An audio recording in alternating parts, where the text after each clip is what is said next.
What is good, people? Welcome back to the channel and welcome back to another video. Today's topic of discussion, as you can see by the title and the thumbnail, Benjamin Sesko. Now, let's just get straight into this, bro. I'll be honest with you, I've got two ways of looking at this. So the first way of looking at this, and this is all broken out, by the way, because of John Cross, as we all know, unless you've been living under a rock.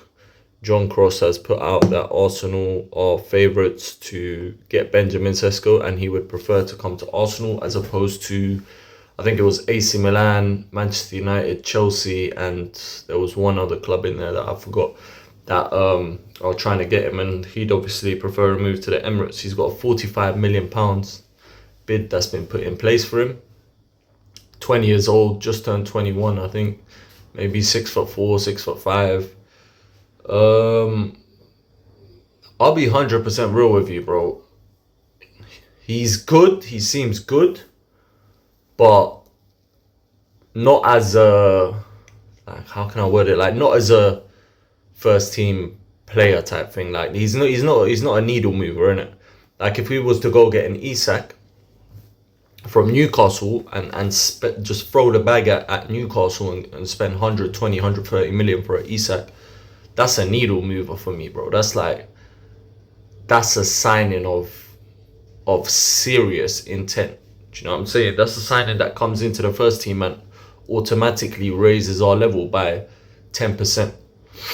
Whereas a Sesko is kind of like, he's going to come in, and I feel like he's going to be an understudy to a Kai Havertz, who I personally don't think is the solution long term as a striker anyway. So I don't like. I'm not gassed about the signing. And the reason I say I got two ways of looking at it is because if you would tell me Sesko is coming in to replace Nketiah, and then so you sell Nketiah, you bring in Sesko, and then you also spend big on another striker, then yeah, cool. I'll be all for it. But if you tell me it's just going to be Benjamin Sesko as our striking option in the window, then it's underwhelming, man. Does that mean they want to spend big in the midfield? I don't think so personally, because all the quotes that are coming out are saying that how Arteta's trying to buy young players. I just don't.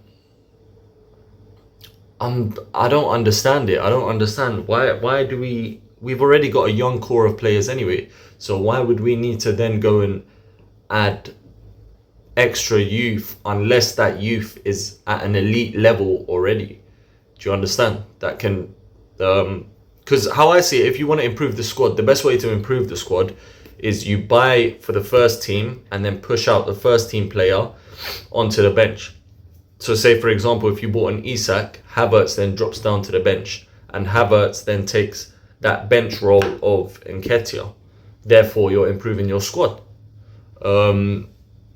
Say, for example, you bring in a Rashford or a Leao or whatever on the left wing, and then you drop a Martinelli to the bench. You're improving your bench by dropping your first team player onto the bench. You see what I'm saying? So that's kind of like where, instead of, as opposed to buying specifically for the bench, you should buy for the first team and drop that first team player to the bench. Almost kind of like what we did with the Havertz situation. We bought Havertz and then we put Jesus on the bench, and when we bought Raya, we put Ramsdale on the bench. Like, I don't get this approach that we seem to be taking to this market. I mean, there was a 2-point difference between us and City, and us and winning the league. Now you drop the bag on an Isak, that's that 2 points closed, bro. At least, at a minimum. And the big games this, like last season, you're looking at the Bayern Munichs, for example, in the Champions League, where we just needed a moment, that chance to fall to one person. Like, is Sesko that guy that when he gets that moment, is he gonna take it at the age of 21? I'm not too sure. Good player, seems quick, physical. I don't think he'll struggle with the physicality of the Premier League. seems rapid somehow for someone 6'5" or 6'4", whatever. Looks like he's calm in front of goal. Has an eye for goal as well. Long shots, headering ability, aerial threat, decent hold up play, got a good first touch, decent link up play. From what I've seen, he's a good player. He's a really good like talent, but I don't know. Is Sesko alone up front enough to push us past Manchester City, who are undoubtedly also going to strengthen? I don't know, guys. Let me know.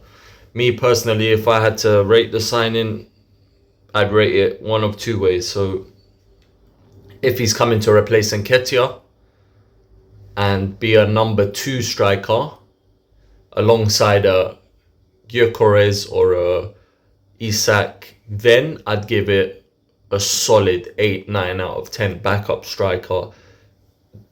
Like, depending on where the market is right now, I feel like as a number 2, you can't really get much better in this current market than a Sesko, to be real. For 45 million as well, good price. Now, if you're talking, he's a number 1, and he's our main transfer target as a striker, and the only transfer target as a striker, then I'm a bit more worried, and I'm thinking 5 out of 10 type thing. So yeah, it's all just very dependent on what they're trying to do. But all the noise that's coming out is that these guys just want to buy young players and potential players, and I don't know, we're gonna have to see what they're cooking. Obviously, because of their transfer past and their history that Arteta's got in buying players, I am gonna trust his judgment. But sorry, by the way, guys, I've got hay fever and it's really bad. I am gonna trust his judgment, but at the same time, it doesn't mean to say that I'm gonna be blinded, in my opinion, just because whatever the manager wants to do. I'm not one of them fans that whatever the manager does, I agree with. Like, no, just because he's proven that he's quite good in the transfer market, it doesn't mean to say that people can't have their own opinions in it. So for me, Sesko, great number 2. As a number 1 target, I'm pretty, like, what's the word for it? It's underwhelming. It's underwhelming at the least. Will I get behind it? Of course. Will I support it? Of course. Do I think it's enough? No. Then we're hearing murmurs of the midfield. We're hearing that the 2 options that Arsenal are mainly looking at in the midfield is Bruno Guimaraes, as we've spoken about before, who I would love to see in this Arsenal midfield. Guimaraes, Declan Rice, and Martin Odegaard. For me, that midfield becomes the best midfield in the league. So for me, that's definitely the standout signing. And they're also talking about Douglas Luiz. Now, for me personally, if it's not going to be Bruno Guimaraes, I would rather see a Fofana. I'd rather see a Yusuf Fofana in the midfield, to be honest, than a Douglas Luiz, who I feel like we're going to get absolutely shagged for. And I don't see him leaving Aston Villa, anyway. So, to be honest with you, yeah. Benjamin Sesko, people. Let me know your thoughts. I believe he got 14 goals in the Bundesliga last year. 14 goals in, 31 games? I think he scored 3 or 4 times, maybe twice, in the Champions League. Yeah, let me know your thoughts, guys. I'm not too sure how to feel about it. I feel like I need to wait and see how the transfer window pans out in order to really judge this signing, because if this is the only signing that we make in that striker position, then I will be worried. So yeah, Benjamin Sesko, man, underwhelming, but good player, very good player. Really high potential, one of the best young up-and-coming prospects in Europe right now. So I can see why they're interested. let's see, man. We don't know, innit? Let's see. We don't know. There might be something that they're hiding that they're not telling us. They might drop the bag and go get a big boy striker as well as a Sesko. So we're just gonna have to be patient with that one. But yeah, I thought I'd drop a video, just a quick little update. Big up people. Make sure you're liking, commenting, subscribing, share the video, share the channel, tell a friend to tell a friend. We're 20 subscribers away from doing live streams from that 50 subscriber goal. So make sure that we make that happen, people, man. I'm trying to get these live streams going before the start of the new season, preferably before the Euros. But yeah, that's really pushing it, because that's about like what, 2-3 weeks away. So if I can manage to get 20 subscribers in 2-3 weeks, then boy, looks like we've got some watch alongs to do for the Euros. But until then, my people, peace and love, and let's hope that we get a big boy signing up front as well as Sesko. But big up Sesko, man.